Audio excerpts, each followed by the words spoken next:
coquito chess pie. Hi Rachel, thank you for having me. So, Justice of the Pies is not only the name of my new cookbook, but it's also the name of my bakery.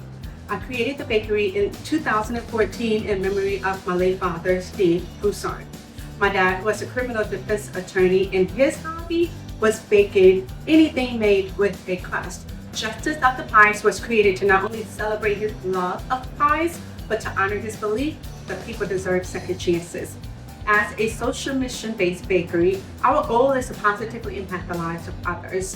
And we often focus a lot of our volunteerism efforts on fighting food insecurity, on teaching elementary age children how to be self-sufficient in the kitchen, and feeding the community. In the spirit of the holiday season, we are going to make a pie that fits just right in, and it is the coquito chess pie. Coquito is Spanish for a little coconut. It is so easy and so delicious. So let's get started.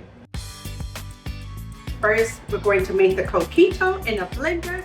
Pour in my coconut milk, cream of coconut, which is different from coconut milk.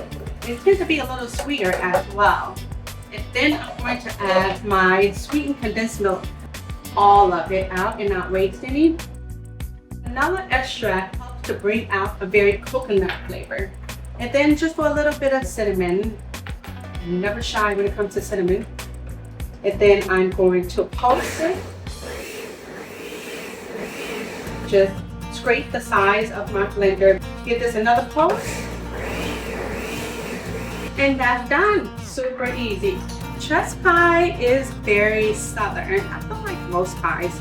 Usually chess pies are made with buttermilk, but we're switching out the buttermilk for coquito, which is very creamy and high in fat as well. So I got the granulated sugar, I've got the yellow cornmeal, yellow, not white, and then I got the all-purpose flour, which is unbleached, and I have kosher salt.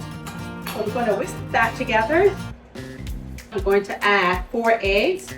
Whisk that in. I don't want to over mix the batter because I don't want it to be super frothy, but I want it to be just right.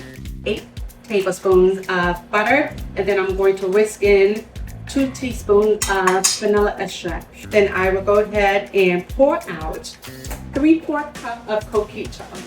And always measure out your ingredients with the cup on the countertop or on a flat surface. And whisk that together until we no longer see liquids on the sides of the bowl. It comes together so quickly. I always put the pie crust on a baking sheet so that it's easier for me to transfer from the countertop to my oven. Open my oven door first. Slowly put the pie in. Okay, so we're going to let that bake for about 15 minutes to 1 hour or until the center is dry. Straight out the oven. Smells so good. I let it cool down just a little bit and cut out a slice. Let's give this a try. This is definitely going to be a crowd pleaser. Bye. Thank you, Rachel.